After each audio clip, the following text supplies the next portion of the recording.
বইয়ের পাতায় ক্যানভাসে শিল্পীর তুলিতে বা বৌদ্ধ মঠগুলিতে বুদ্ধের মূর্তি দেখেছেন, কিন্তু কখনো লক্ষ্য করেছেন বুদ্ধের মাথায় থাকা গোলাকার বস্তুগুলি কি?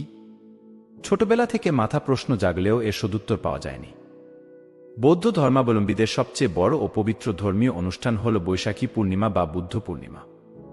6 মে এই পুণ্যোৎসব বৈশাখ মাসের পূর্ণিমা তিথিতে পালন করা হয় বলে একে বৈশাখী পূর্ণিমাও বলা হয়। এই পবিত্র তিথিতে গৌতম বুদ্ধের শুভজন্ম, বোধি বা সিদ্ধিলাভ ও মহাপরিনির্বাণ লাভ করেছিলেন। বৌদ্ধ ধর্মে বলা হয়েছে বর্তমান নেপালের লুম্বিনীতে খ্রিস্টপূর্ব 623 অব্দে গৌতম বুদ্ধ জন্মগ্রহণ করেন।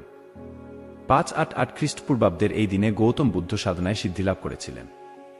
পাশাপাশি 543 খ্রিস্টপূর্বাব্দের এই একই দিনে তিনি মহানির্বাণ লাভ করেছিলেন। সিদ্ধার্থের বুদ্ধত্ব লাভের মধ্য দিয়েই জগতে বৌদ্ধধর্ম প্রবর্তিত হয়। বুদ্ধ পূর্ণিমাকে আবার বুদ্ধ জয়ন্তী নামেও পরিচিত। বুদ্ধ পূর্ণিমার দিন বুদ্ধের প্রতি শ্রদ্ধা জানিয়ে উৎসব পালিত করা হয় বিশ্বের সর্বত্র। বইয়ের পাতায় ক্যানভাসে শিল্পীর তুলিতে বা বৌদ্ধ মঠগুলিতে বুদ্ধের মূর্তি দেখেছেন, কিন্তু কখনো লক্ষ্য করেছেন বুদ্ধের মাথায় থাকা গোলাকার বস্তুগুলি কি? ছোটবেলা থেকে মাথা প্রশ্ন জাগলেও এর সদুত্তর পাওয়া যায়নি। আবার বৌদ্ধমঠগুলিতে সন্ন্যাসী বা বৌদ্ধ ভিক্ষুদের মাথা কামানোর দৃশ্যে আমাদের চোখের সামনে ভাসে। ইতিহাস থেকে জানা যায় যে জ্ঞানার্জনের জন্য গৃহত্যাগ করার সময়ে গৌতম বুদ্ধ তার মস্তক মুন্ডন করিয়েছিলেন, কিন্তু অধিকাংশ ছবি বা মূর্তিতে বুদ্ধের মাথায় ছোট ছোট গোলাকৃতি পেঁচানো চুলের জটা দেখা যায়। বুদ্ধের মাথায় এরকম 108টি আংটির মতো কাল চুল দেখা যায়। কিন্তু অনেকের মনে প্রশ্ন জাগতে পারে, শিল্পী বা স্থপতি কেন এমনটা চিত্র অঙ্কন করেছেন?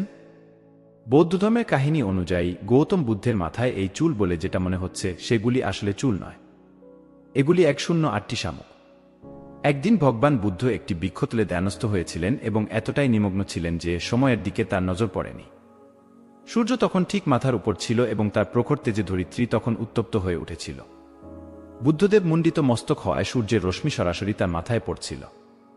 এই সময় একটি শামুক সেই স্থানটি দিয়ে যাচ্ছিল। শামুক খেয়াল করল যে ভগবান বুদ্ধ এই গরমের মধ্যে ধ্যানস্থ হয়েছেন। যদিও তিনি একটি গাছের নিচে বসেছিলেন, কিন্তু সূর্য তখন একেবারে মাথার উপরে থাকায় তবুও তার মাথায় রোদ পড়ছিল। শামুক ভাবল, মাথায় এত রোদ পড়ায় মনসংযোগ বিঘ্নিত হয়ে খুব শীঘ্রই বুদ্ধের ধ্যান ভঙ্গ হয়ে যাবে। আর দ্বিতীয়বার না ভেবেই শামুক সোজা বুদ্ধের মাথায় উঠে পড়ল। শামুকটি যেখানে বসেছিল সেখানে তার আর্দ্র শরীরের স্পর্শ বুদ্ধের মাথার মসৃণ এবং কোমল ত্বককে শীতল করে তুলছিল। প্রথম শামুকটির দেখাদেখি অন্য শামুকেরাও ধ্যানমগ্ন বুদ্ধের মাথায় উঠে পড়ে এবং বুদ্ধের সম্পূর্ণ মস্তকে একটি শীতল আবরণের সৃষ্টি করে।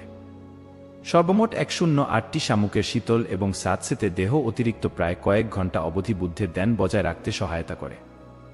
এরপরে সূর্যের প্রখর তেজে শামুকগুলি শুকিয়ে গিয়ে মারা যায়। সন্ধ্যাবেলায় ধ্যান ভঙ্গ হলে বুদ্ধদেব যখন উঠে দাঁড়ালেন, তার মাথা থেকে শামুকগুলি মাটিতে ঝরে পড়ে এবং তখন তিনি বুঝতে পারেন যে তার মাথায় 108টি শামুকের একটি আস্তরণ ছিল।